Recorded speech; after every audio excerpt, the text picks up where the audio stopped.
the most important thing for me is it has to make me feel something.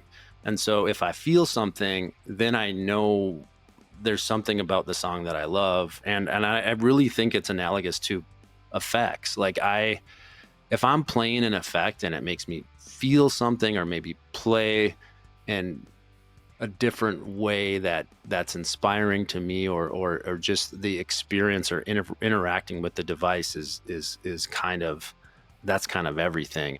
Collaboration is such a huge part of what we do, and it's what we're known for. If we're coming out with a new thing, one of the questions is like, oh, I wonder if they're collaborating with someone or if they're just working on their own on this. But there was a time when I would have looked at, what we're doing right now and been like, that's crazy. Cause what I like to do, like way back in the day, is I just like to work by myself. No matter how advanced technology gets, I think there's going to be a world where people still want little electronic devices that are rectangles, that have a bunch of knobs on them that they can interact with, that they don't have to look at a screen. That's just what I think, and I could be wrong. But and you look at guitar technology, the guitar hasn't changed. I mean, there's some stuff that's changed, but if you just take a guitar from 70 years ago, it's great, And so I think there's something about a human body, like anatomy and arms and limits, unless we're all gonna plug into the matrix, I'm hopeful. I'm hopeful for a future where people still really love to interact with guitar pedals.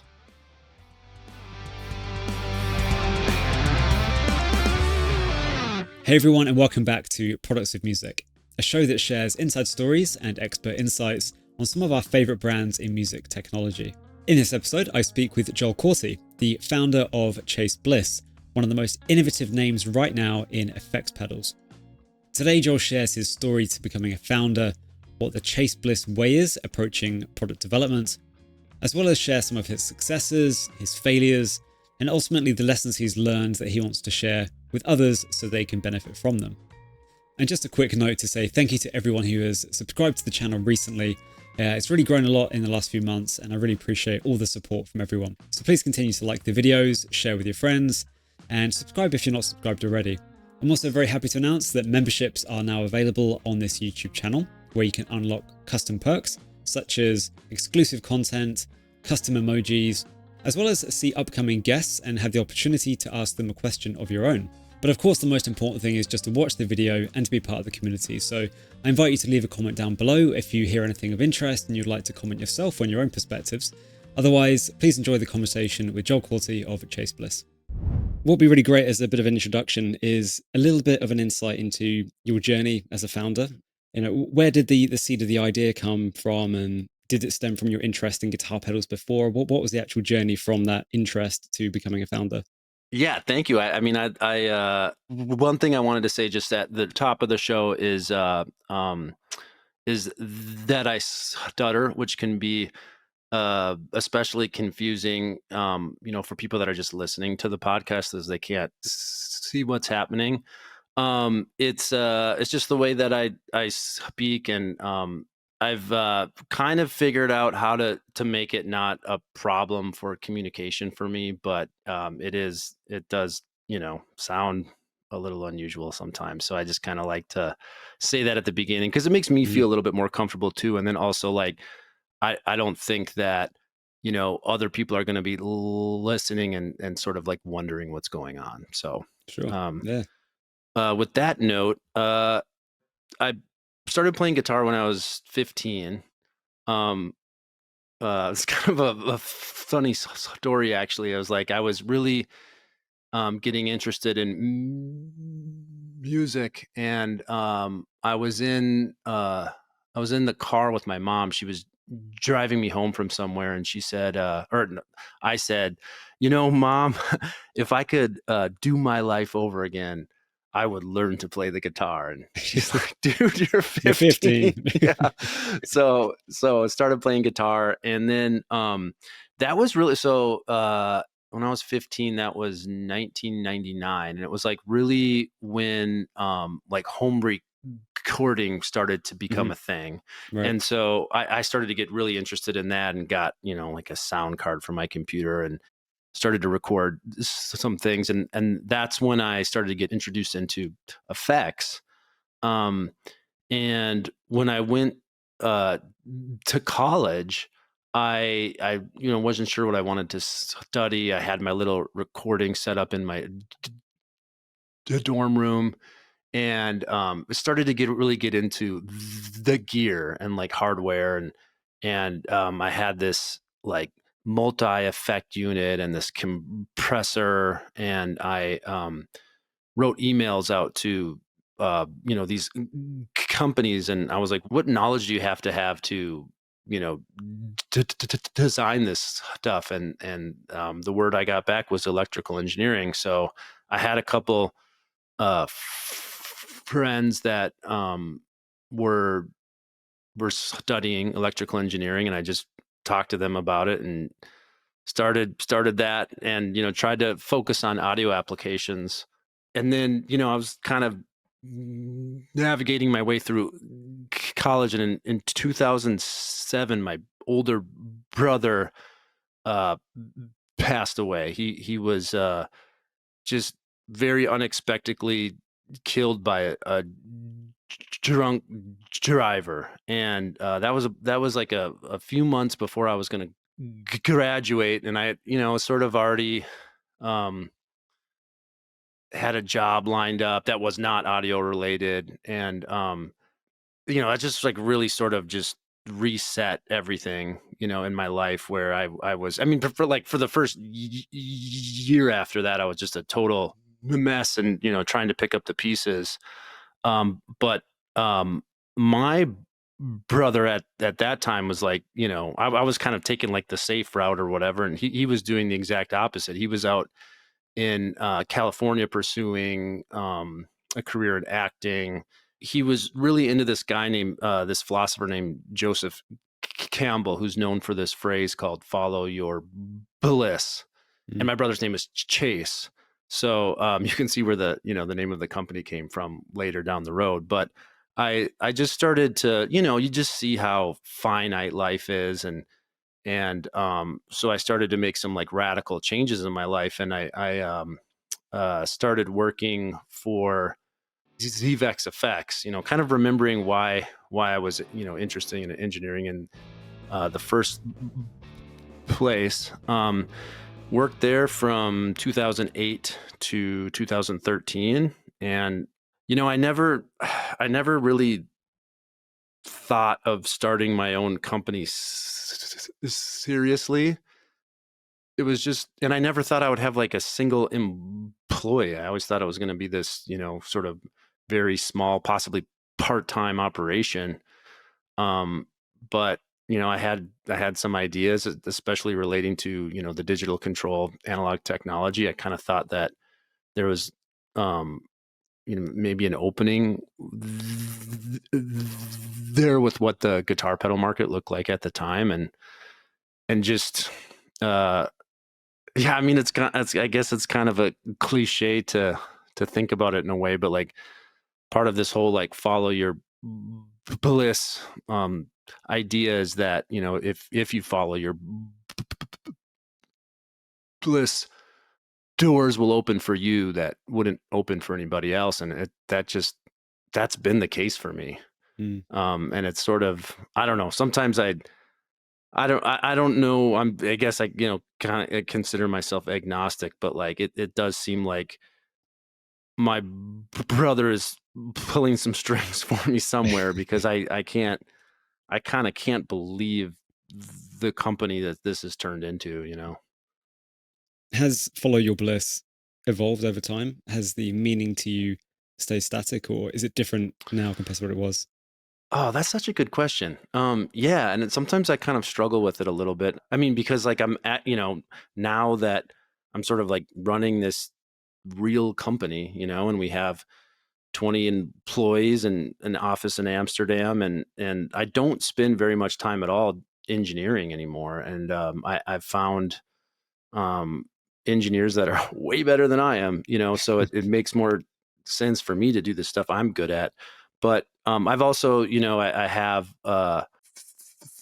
3 boys, and so that they're 10, 8, and 3 years old. So that's like, that's like my entire life. Keeps you busy. And exactly. And it's more like, you know, if it's a Saturday, and maybe there would be, there was a time in my life where if I had any free time at all, it was like I was either playing guitar or messing around with effects or engineering a pedal. Now it's like playing trucks with my 3-year-old, and like that's my bliss. And so it's changed dramatically, and I think that is it's important to have that awareness. You mentioned there that you focus on what you're good at, and the role of the CEO to you now. What is that role, and what is it that you're good at that you focus on beyond that engineering, which is now, for the most part, dealt with other talented people at the company? Yeah, I mean, I think the one thing that I would say I feel like I know in my heart I'm great at is recognizing when uh, others are really special. Mm. So I feel like I've been able to assemble this team that's just amazing. And so we've kind of, we haven't added a lot of people in recent years, but I just kind of see myself as like the captain of the ship, and I look around and it's like, I cannot believe this is real and this exists. And, I'm running this company, but it's also like, it's a huge responsibility. And, especially when other people's lives are involved, and now it's like, there's all these people that I just love, and I want them to have a good life, and to, have a good livelihood. And so that makes it, uh, that's kind of everything. Mm. It's a great purpose as a Hmm. company to have that for sure. Well, one thing I did before this conversation is in the research, I watched a number of your videos, which a number of them are really, really well produced, and they're so much well, they're so interesting to watch, and they're very beautiful, actually. Some of them in particular, and I think it was this one. It was a clean video, and it was kind of the product development journey on that, and it's a lot of screenshots, a lot of Slack messages that you shared in the video. Hmm. And actually, that gave a really good insight into how you're interacting with engineers and the iterations, and that communication flow over what seems to be quite a long product development life cycle in some cases, going on for years, not just months.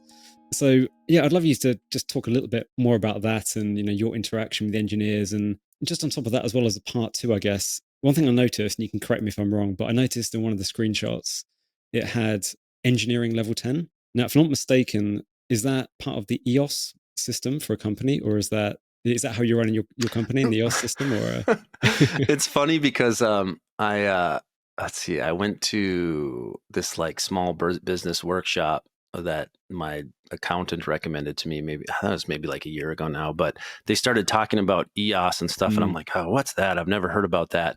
And then I realized that we were doing elements of it because our production manager had done it in his last job. mm, So we do we do have like level 10 meetings, and then some people were talking about these like rocks and stuff, and I was like, oh well, we do rocks. I'm like, but what is so?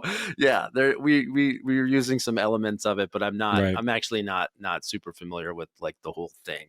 Yeah, right. Yeah. It's just a framework which kind of you were doing already, just not formally, I guess. Yeah. Yeah, just because it was like, I don't know, I thought it was like I thought it was like Ryan's well, no, I shouldn't say that. I knew it was part of something, but I Mm, didn't realize how popular it was, because there were some people at yeah. this workshop that were like, dude, you got to get into it, and It can be a like bit cultish, yeah. I find at Yeah, times. yeah. Yeah. Yeah, Mhm. funny enough, actually, I use it in my day to day, Mm. sort of my 9 to 5 job, and actually we are an EOS company, and yeah, I mean, if you have quite a disorganized company and one without a kind of operational glue going through it, it's quite a useful tool to apply to your business, I think, for sure. Um, and I won't go into all the details for anyone who's not familiar with EOS because it's quite involved, and there's a book called Traction which you're welcome to read. But but back to the other side then, your interaction with the engineers. I suppose what is the Chase Bliss way of doing product development, and how does all the different divisions feed into that? I mean, I would say we're still learning, and like that clean in particular was such a challenging product because like, you know, my thing, and I think where I can, provide value in this process is like, sometimes I think, and this is good, it can be really good. It's like we try to be different, we try to be innovative, but for me, it can't be at the cost of, what makes a product usable. So I think like early on with some of the ideas, at least as I was observing it with clean, was that it was almost like this, and it still kind of is, but it's a little more secondary. It was kind of like this dynamic triggering system of effects, Mm. where it's like the envelope, like how hard you're playing, how soft you're playing, will, you interact with the effect, with the effects in that way. But like my thing is like, before we do anything, you know, exotic and interesting like that, it just has to be the best compressor we can make, Right. And so like that was whenever we were like veering too far away from that, I I would get really uncomfortable. And there was a time too where we just like stopped working on it because I was even unsure if it was even going to come out because I needed to, it just needed to be that great compressor first. And that's such a tricky space, to be in, because one, it's like I don't know, I don't think, compressors necessarily are, the top selling effect for a lot of companies. I think for some, that are Mm. just known for that, it is, but like, so it's like we're putting all this time, like, and effort and resources. Like I kind of don't even know how much money we spent on developing that. I think it's probably good for me not to know because it was, it was kind of nuts, but like we finally got there and it felt so good once everything kind of came together. And it was, I remember feeling really confident when the release came out, but I'm not a huge compressor guy, so it's like I couldn't sit at home and like I thought it was great, but um, it was really, it's been really nice to hear that a lot of folks that are, live and breathe compressors are really like it, and it can do normal compressor things like you would expect, and it can do it at a Mm. high, um, you know, technical level. But we also take it a lot of places that are sort of unusual and Mm. unprecedented, and that's really our thing. So um, yeah, I'm just kind of rambling. I don't know where I am. Well, you mentioned best and great just then, and I just wonder what best and great, when you use those adjectives, actually mean to you when you're making a great Yeah. pedal and the best pedal you can. How do you break that down? What are you trying to be best at?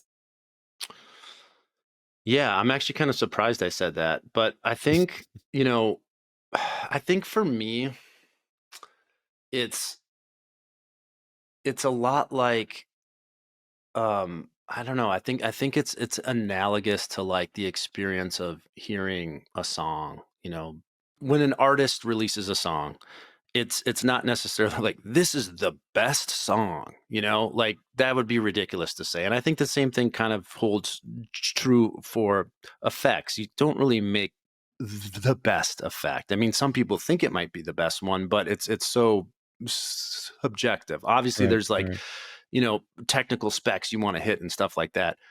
But for me it's about, the feeling. I love all sorts of music, but like the one thing that that is the most important thing for me is it has to make me feel something. And so if I feel something, then I know there's something about the song that I love, or whatever. And I really think it's analogous to effects. Like if I'm playing an effect and it makes me feel something, or maybe play in a different way that's inspiring to me, or just the experience, or interacting with the device is kind of, that's kind of everything. And that's if you're, if I'm playing a prototype or something like that, I'm just feeling like kind of frustrated and confused a lot.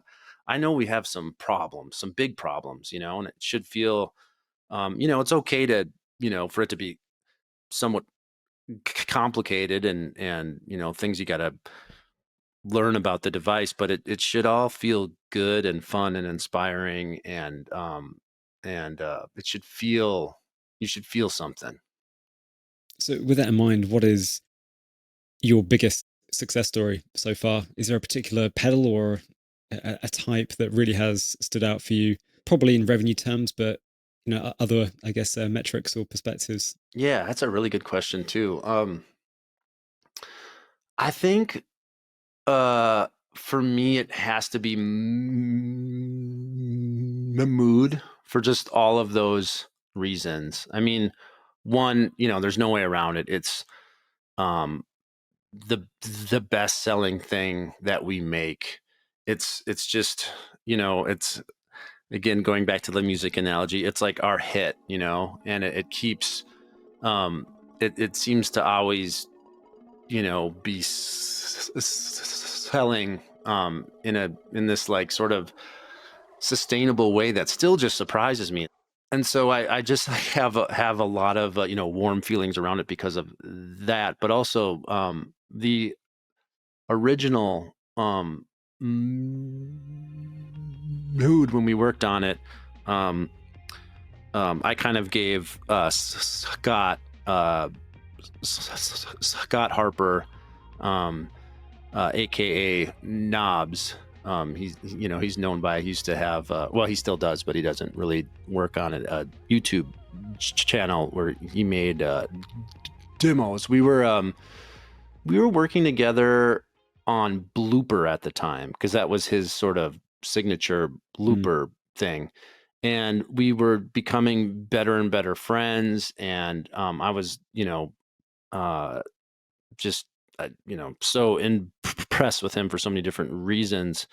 But I kind of gave him this framework. I was like, hey, we had just came out with Dark World a few months before, and that was our first digital thing. Before that, it was all digitally controlled analog, and it went pretty well. And I wanted to make sort of a weird pedal that had the same sort of, or not exactly the same, but like similar architecture as Mm. far as, the hardware and the processors and things like that. And what made up the original is these two processors called FV1s, and they're super popular. They're a little less popular now, but like they're these like sort of uh these processors that are pretty easy to get up and running, and you can, the barrier to entry is like lower for that. And we had two of those processors on there, which was, it was like so great for collaboration, because you could just kind of tell company one, okay, this is your processor, and Mm. company two, that's going to be yours. And then I'm gonna, I did the engineering to like integrate the two. And so anyway, I told Scott, I was like, I wanted, I think this is interesting, and it would be like a really cool opportunity to collaborate. And he came up with this um, concept. And we talked to David Rollo. He owns this small effects company in Belgium called Girolo. And he was, he still is, but really known at the time for like making these really interesting micro looper types of pedals. And then the other side is with our friends from Old Blood Noise.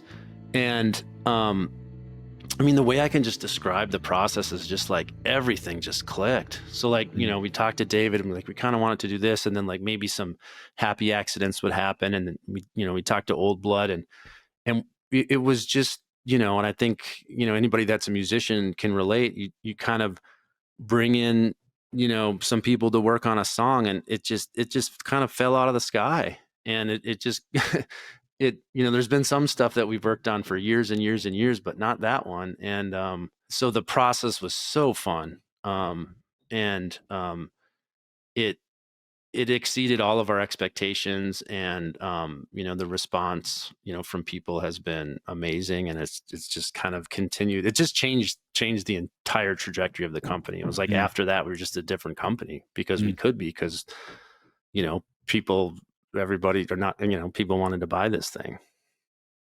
So when I spoke to Brian Wampler, he mentioned that he basically has like 100 breadboards, I think they're called, sitting in his office that, he prototypes something. He's like, great, love it. Okay, next one.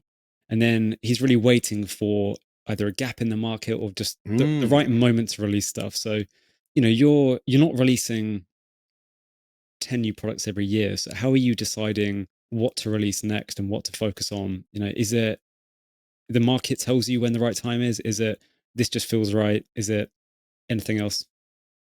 I would say the market part of it is, at least for the way we work, it is a part of it, but it's kind of secondary. Like, there's this one thing we're getting pretty close to being done on. I think it's going to come out next year, but we've been working on it for 6 years. So, Wow. like, oh my gosh, I'm so excited for it to come out, because it's just that, and that is a crazy long development arc for our industry. It's like, it almost is, it's ridiculous, um and um so yeah, I mean, I think that I think for us it's more like, again, I keep going to, like, back to the music analogies, but I feel like we're sort of, this band that's a bit experimental and weird, but we have, our fan base, which is very supportive, and there's people that follow our company, much like, your favorite band. If Radiohead comes out with a new album, I'm buying it. Like, I don't care what. I'm not trying to compare us with Radiohead, obviously, but like, I'm just saying, like, I'm such a huge Radiohead fan. Like, I'm gonna buy it instantly. I'm gonna listen to it. I don't care what genre, like, or what direction they're going. Like, I'm interested in what they're doing and what they have to say, and what they're going to do sonically. And fortunately for us, we've been able to build a community like that. So for us, it's more like, well, I don't want to let those people down. I want to continue to be like, even we'll here's stuff like, oh, this, I wasn't sure about, this effect, but I like Chase Bliss, and I wanted to check it Mm. out.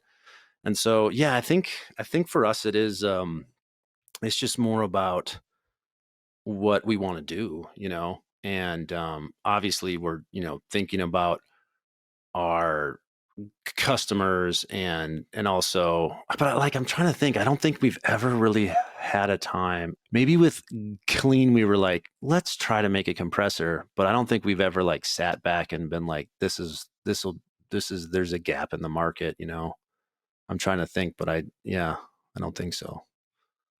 A number of your pedals have also been discontinued. Hmm. And what is the logic behind discontinuing a lot of your older line and focusing on the new products?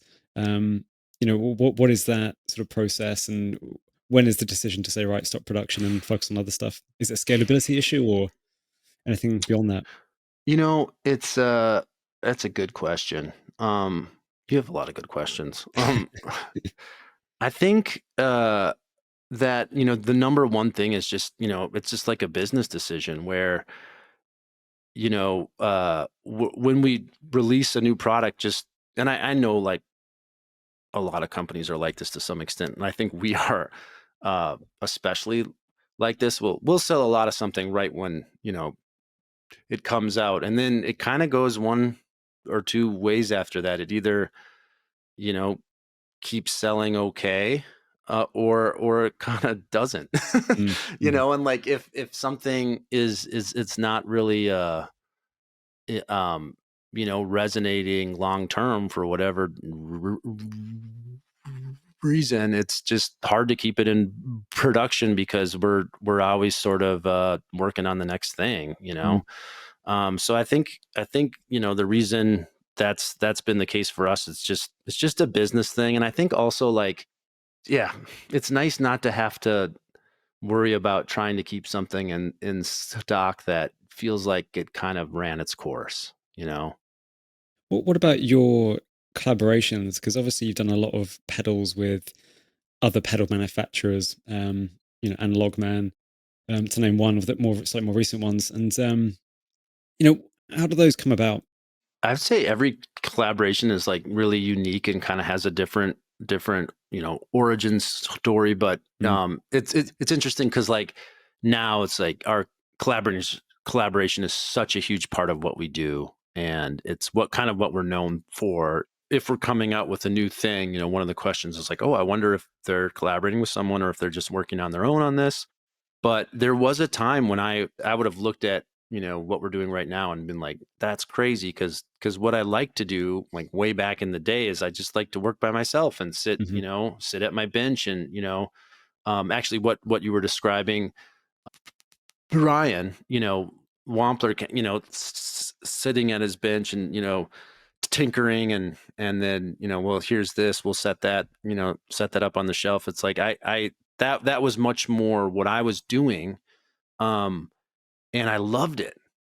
Like I'm definitely more like introverted, and I love just like working by myself. And you run into challenges, and you figure them out, and you move on, and it's Mm. incredibly fulfilling. And then what happened is there's this company called Resonant Electronic in Minneapolis, and gosh, I can't remember how it started, but that was the first collaboration. It was the original brothers, and it just all clicked for me. Where I really liked their circuits, and it worked well with the digital control scheme I had going at the time, and so it just worked out. And then that went so well that, and I realized that like because they had expertise in areas that I did not. And Hmm. so like we were able to, to leverage their skill set and with mine, and just make this thing together way quicker than if I would have like went and tried to learn all the stuff that they know. And maybe I'll never, in a lot of cases I've never be able to learn, what they know or what other people know. And so it immediately clicked for me. I was like, wow, I can make something that I could have never made by myself. And I could do it quicker. And it's just fun to work with cool people, Mm. and to work with your friends. So I just kind of have gotten addicted to it. Um, yeah. And I think too, it's like, nowadays, especially, I think like storytelling is super important. And you work with someone else, there's always a story to tell, Mm. Mm.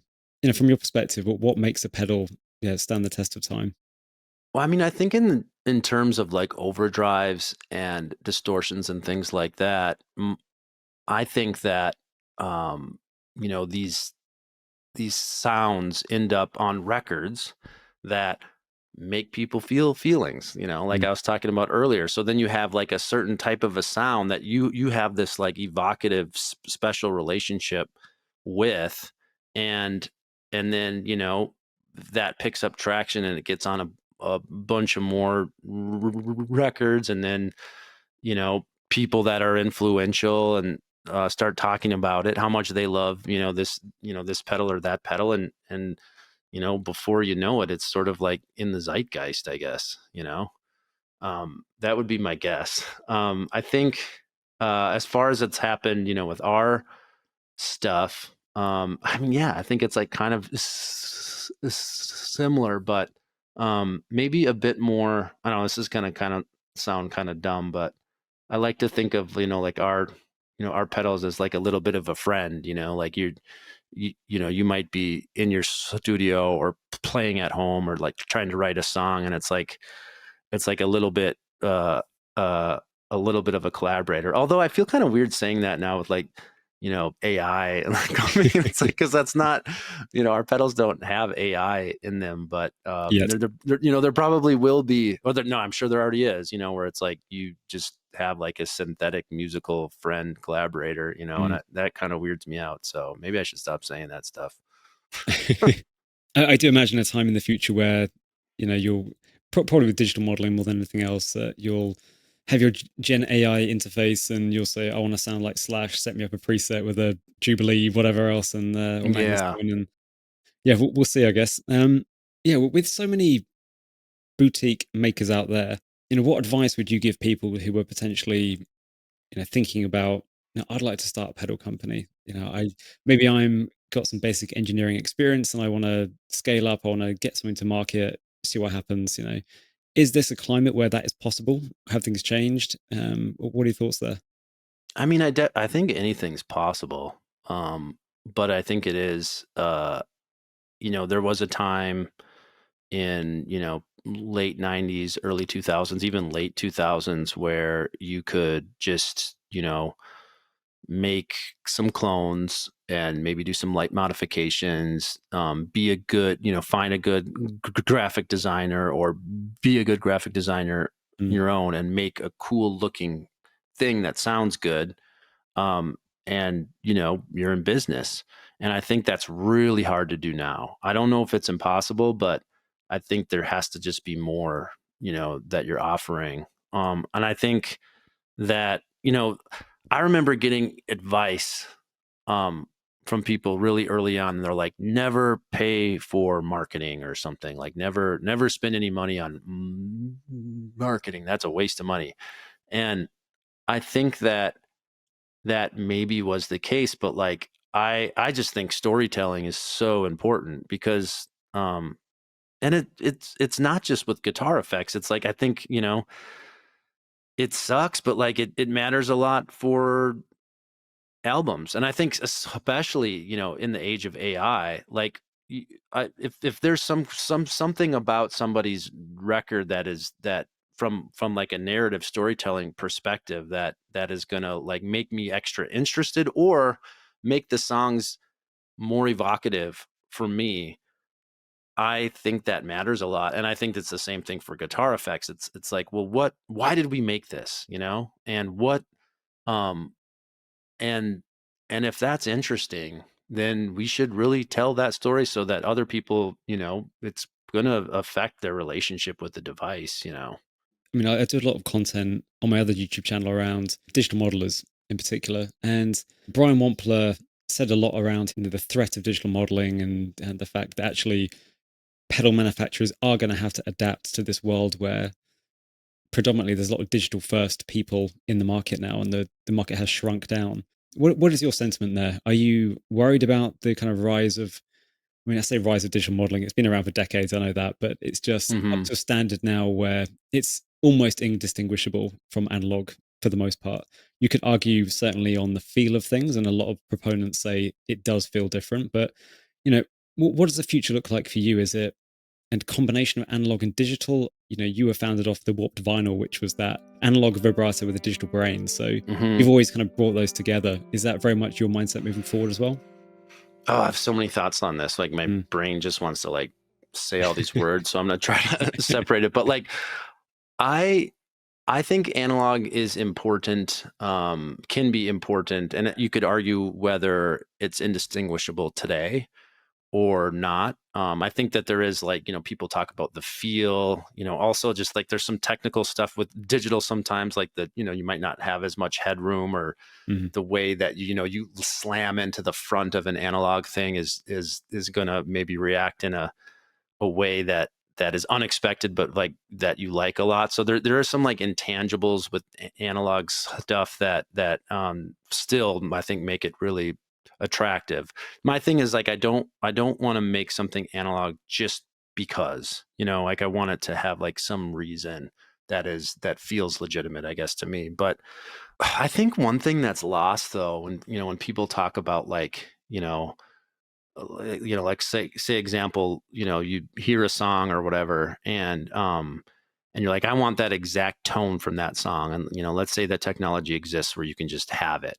But I think what a lot of people, and maybe don't understand is just like how much the context of the arrangement of a song matters. Cause like Mm, you might hear a lead, uh, in your favorite song and be like, oh my gosh, it's like the God tone. Like that's crazy. And then like, that's the best sound I've ever heard. But like part of the reason you love it, actually, I would even argue like a huge part of the reason that you love it is the context of the arrangement that is in. So you might pull that sound out and it might sound like super thin, you know, but like, you're like, well, this doesn't, I mean, it sounds the same, but it doesn't, why doesn't it make me feel the same? It's like, well, mm, there's drums and there's bass and there's all this stuff. So I think that there's some stuff there that I don't think people really fully understand. But also, I just think that, I mean, I guess what I'm really hoping, and I could definitely be wrong about this, but I'm hoping and I think this is that, you hear, you see people, and I'm the same way. I'm not really interested in like an app that's going to like help me with, my guitar pedals or my gear, just because there's something about like looking at the screen and doing stuff that kind of bums me out. And mm, so I guess I'm really leaning into like, I think the experience, the UI is probably as important as the sound, because like mm, how it feels when you turn a knob and what happens when you turn a knob really matters a lot. So we spend so much time talking about like the tapers of things and like different like macro controls, we call them, where like, it's one knob, but like as you turn it up, like maybe like 4 or 5 things are happening, and it feels a certain way when you turn it up. And so when we're testing out products and things like that, if you like turn something up and it's like you don't even really know anything happened, or like it's confusing, it's like that sucks.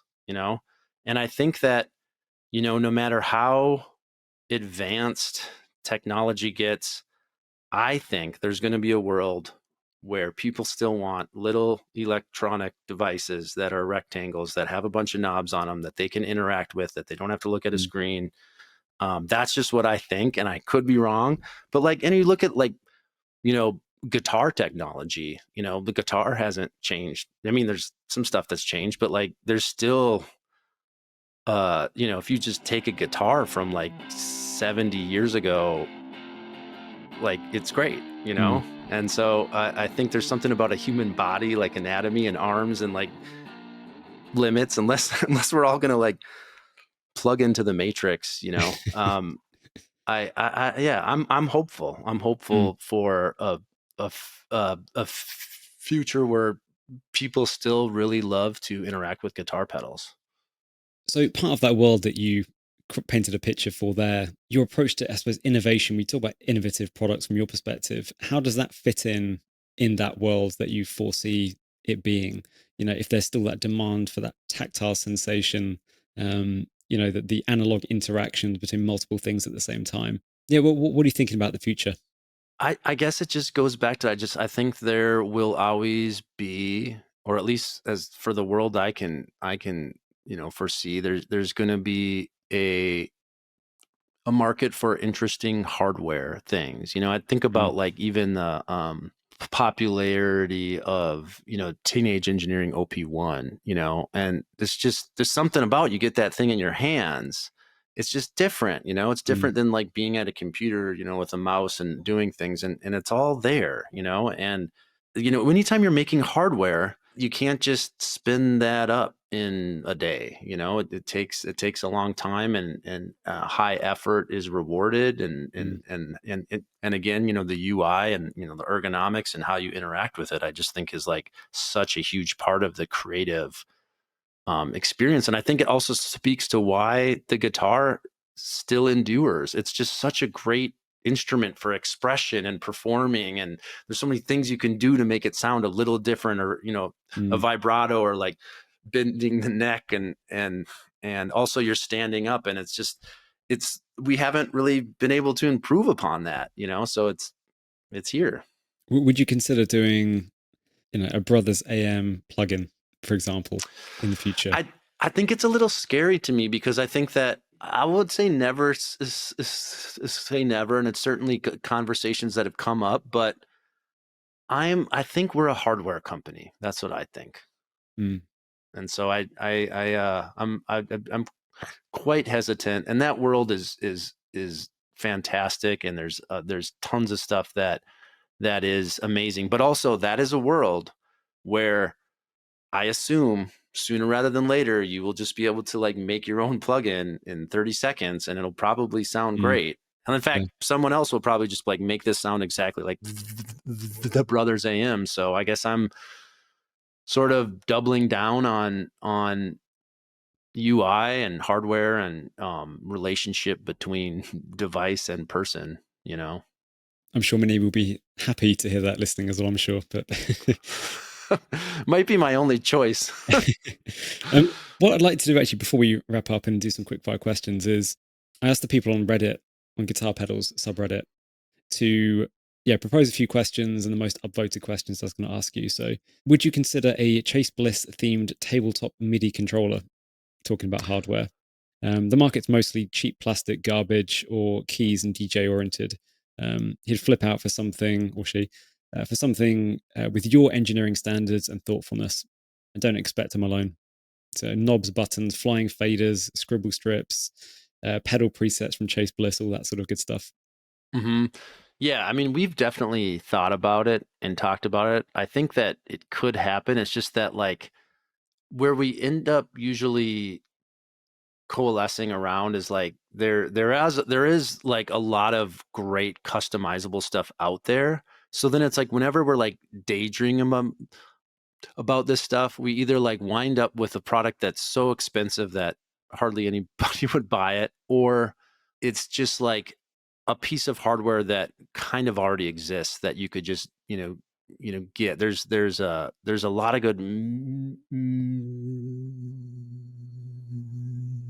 MIDI controllers that you know can customize and so I think then it's like, well, why wouldn't we just like collaborate with, a MIDI controller company and just Mm. have like our, you know, preset Chase Bliss scene or something like that. But it's an interesting product idea. And I think that there would be a possibility Mm. we would do something like that. Have the enamel pins paid for themselves? If so, would you consider completing the set? I think they must be talking about the pins that we used to include with the I think so, pedals. yeah. Yeah. So I mean, the story is that it's a little sad actually. So we went through a time when we switched to direct to consumer actually that was really gnarly. Mm, Honestly, probably oh geez, one of the worst times of my life. I had to lay some people off, and it was, it's just that was all kind of, new for me. mm, And one of the things we realized is like, oh, if we stop sending pins with our pedals, that like pays for someone's salary, you know. And so once you kind of like measured that up with the human income, I'm like, I picked the human, yeah. rather than the pins. But that's not to say, I mean, you could make that argument so many things, right? But like that's not to say we'll never do it again, but that was the choice in that moment of time.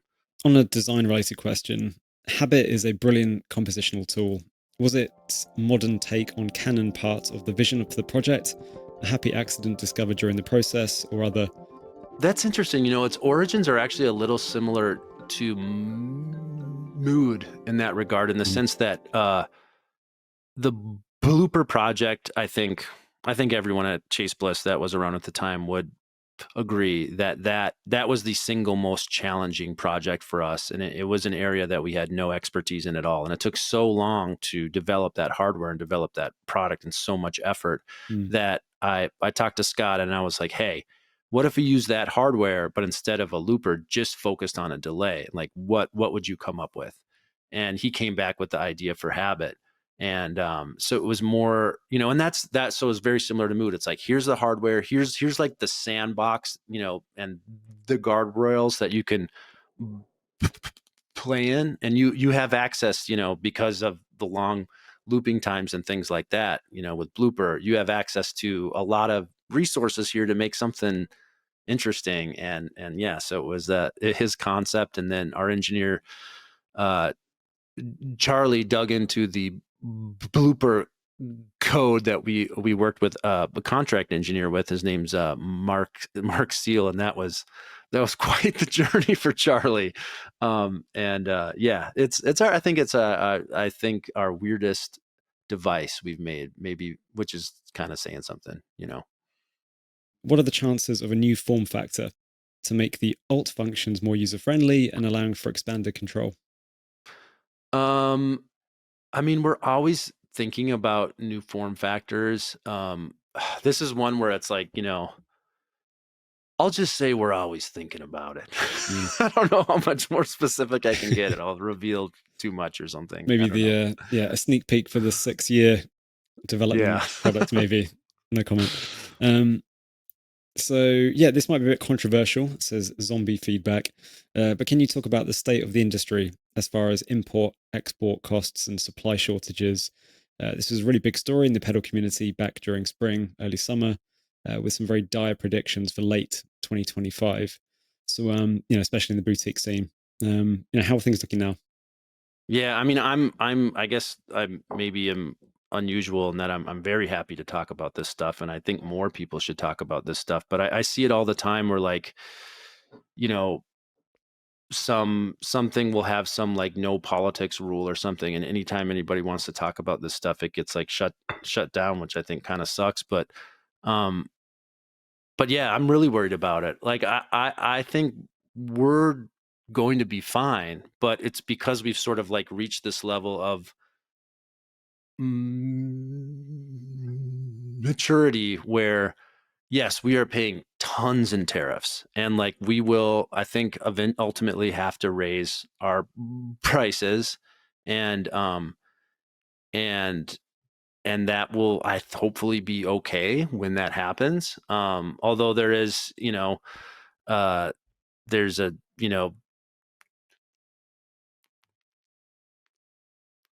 case that the U.S. Supreme Court is hearing next month, and maybe that'll, it's so unpredictable, which is one of the big problems. It's like Yeah, right. there's like we probably should hire someone right now. We just had this conversation, but it's like there's so much uncertainty. We're like, well, let's just kind of like there's so many things we don't know what's going to happen, and so it makes it really hard to plan and to do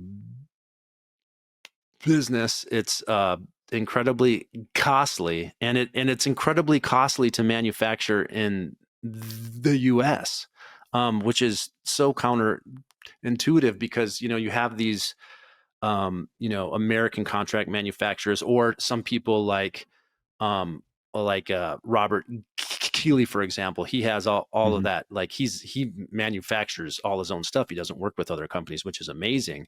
But like, for someone like him, all of a sudden it's like, well, there's some parts, well, actually pretty much all parts that he has to import. Mm. So that we all have to import. And then so our costs just went through the roof, and it's actually makes it less expensive to make stuff overseas, which is, I thought, like, not what we were trying to do. Mm. So I'm very worried. I mean, it's like, for us, it's a huge challenge, but it's not existential. But I'm seeing every day, oh, not Mm. every day, but like, I see like smaller operations right now are the ones that are like, hey, this just doesn't make sense anymore. And that sucks, because it's so fun to have the variety and like the innovation of one person operations, where they may make something crazy, and that's going away because it's not feasible. And so what I think I'm worried about, now is like, well, you're going to see more and more of those that, are going away. And then, I think about the version of ourselves 6, 7 years ago. I don't know if we make it through. Mm. And that's when we were maybe like 4 or 5 employees. And so I'm deeply worried about it. I think that it's so poorly thought out. And I know I'm like, I can only speak for our industry, but it just seems like really poorly thought out, and I think it's directly hurting the things that it's supposed to help. Mm.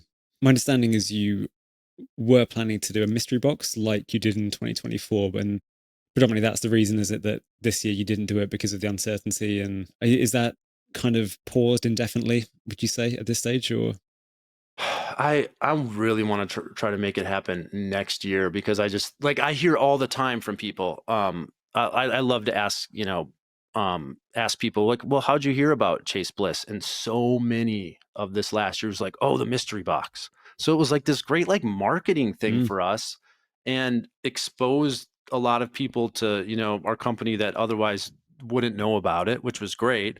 But it was, I mean, a big reason why I was successful is just, the discount was really big, and we just like, we can't do it because, our margin shrunk uh dramatically, and we're super lucky. Again, I didn't mention this earlier, but because we're direct to consumer, we just have like more wiggle room there. If we were, again, 6, 7, or 4 or 5 years ago or whatever, when you are working with distributors and stores, it's like your margin's already pretty small, especially with mm. distributors, and then now you're in this untenable position. So yeah, mystery box not happening this year. I think, I've gotten so many suggestions from customers that are like really good, and they're like, hey, a lot of us would still, it's not necessarily just about the discount and blah, stuff like that. But I I want to bring it back at some point. Hopefully next year we'll It's figure a it very out. cool idea. Yeah. Thank I you. I think, while you're talking about the tariffs, something struck me, that you're positioning in the market as a premium boutique pedal provider. You're not creating $100 pedals that competing at that lower end of the market, economies of scale and all those sort of things factoring into that. So my perception is you're probably slightly more shielded from the tariffs, because people who have $400 to spend on a pedal maybe have $500 to spend, if you're thinking those terms. Whereas, at the $100 level, maybe 120 is too much for some people, and actually that's too much of a stretch, and they won't, do that extra amount. So, would you agree with that? Would you disagree with that? I would agree with that 100%. Mm, And that's just luck. It's not like any like decision that we made strategically or anything like that. It was just like, that's, our devices, they cost a lot to make, and so they're expensive. But yes, not everyone's going to be able to afford them, which sucks. But yeah, I think you're absolutely right. yeah. So, linked to that, would you ever compromise? And not compromise is the wrong word. Would you ever think about doing a budget line pedal, a version 2 light, or something that will capture that lower end of the market? hmm yeah, I've thought about it a lot. We were actually gonna do something a few years ago, but what always seems to happen to us when we go down this thought experiment, this route, is we ended up just not wanting to cut any corners. And then it's like the thing that's supposed to be cheap isn't. Hmm. And then I it just turns out that I haven't figured out how to do it yet. I just don't know how to make it, because I always there'll be like some component or something where it'll be like, well, if we use this one, then we save a little money, and then we use that, we save a little bit more. And I'm like, I never want to use the cheap stuff. I just don't want to. So maybe, yeah, maybe we'll figure out a way to do it. It's just that once you simplify things too, it's like, oh, you start really. Maybe we'll figure it out one day. Mm. Yeah. Last one before we go to the quick fire questions. What's the most painful analog implementation of a pedal effect you've put into a Chase Bliss audio pedal for the market? What's the one you tried to make work but ultimately couldn't?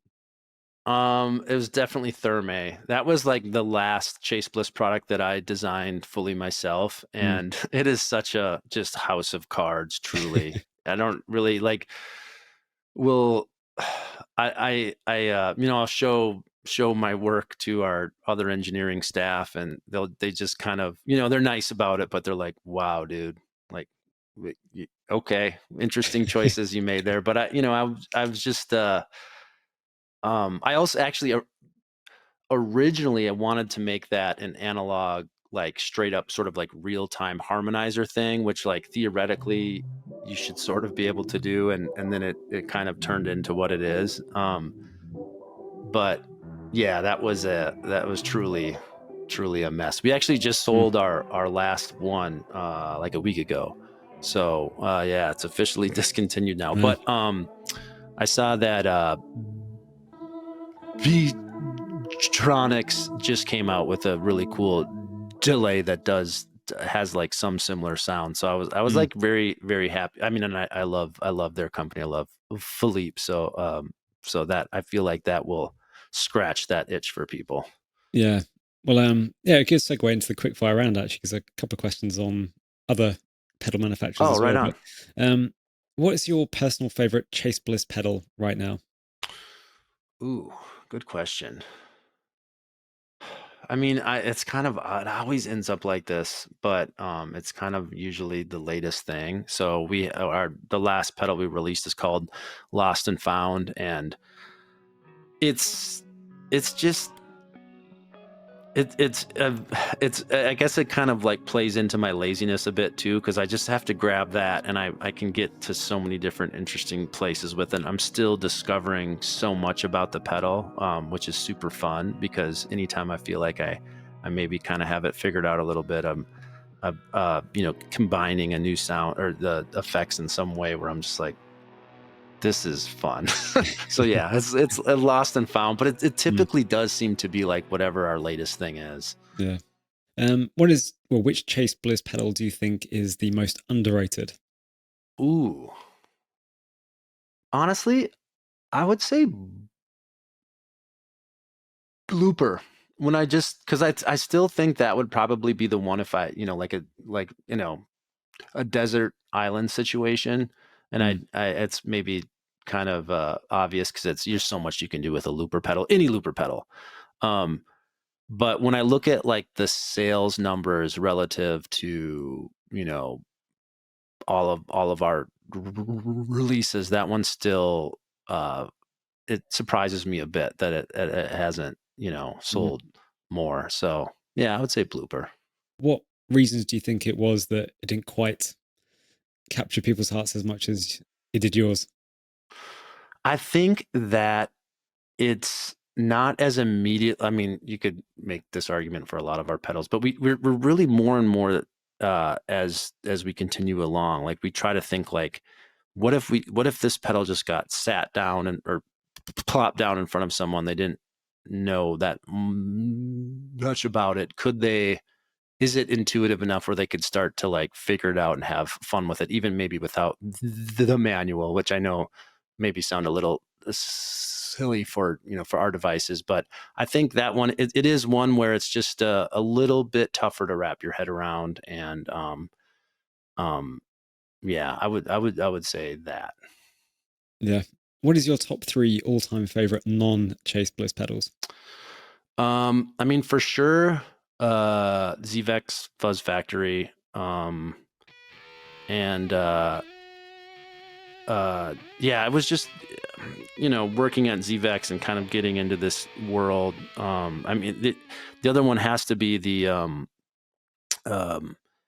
the lo-fi loop junkie, which is not a pedal that I worked on. That was something Mm, that Zach did. I did the instant lo-fi junkie, which was like the real-time version of that effect. But loop jump lo-fi loop junkie just captured my heart. And I'm just that like warbly, mm, vibrato compressed sort of saturated sound from that. It's just one of my favorite sounds to this day. I just absolutely love it. Um, and I would say like the uh Paradox by Fox Rocks. So yeah, there's the Paradox TZF2, which is still in production.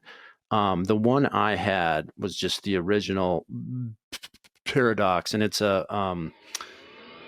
it was hugely inspiring to me because it's an analog through zero flanger, and so I really got into, I would say, kind of one of the things I know the most about is analog bucket brigade technology that's used in analog vibratos and analog delays and things like that. And this one, it's super hard to do. You have to get through zero flanging, you need to have two delay lines that can like cross over each other, and that's hard to do in analog because there's like these really high frequency clocks that can intermodulate and do this crazy heterodyning thing, which like makes stuff noisy, and it's really hard to battle against that. And so um my sort of spin-off and inspiration from that was a pedal called Spectre, which is interesting because it was not very popular at all when we released it, and now it's sort of like, you know, has a cult following. But I think that yeah, the Paradox by Fox Rocks is just absolutely legendary and super just impressive engineering behind it. Couple more quick. If you could design a pedal in collaboration with any artist, who would it be? I know, like, I feel like, you know, obviously there's like the McGee phenomenon happening right now in the guitar pedal industry. And I just, there's a lot of people at Chase Bliss that just, and I myself, but that are just huge McGee fans. So that would be one. But I think for me, it would probably be Ed O'Brien. I've gotten to know him a little bit, and he's just, I think part of it is just such a good dude.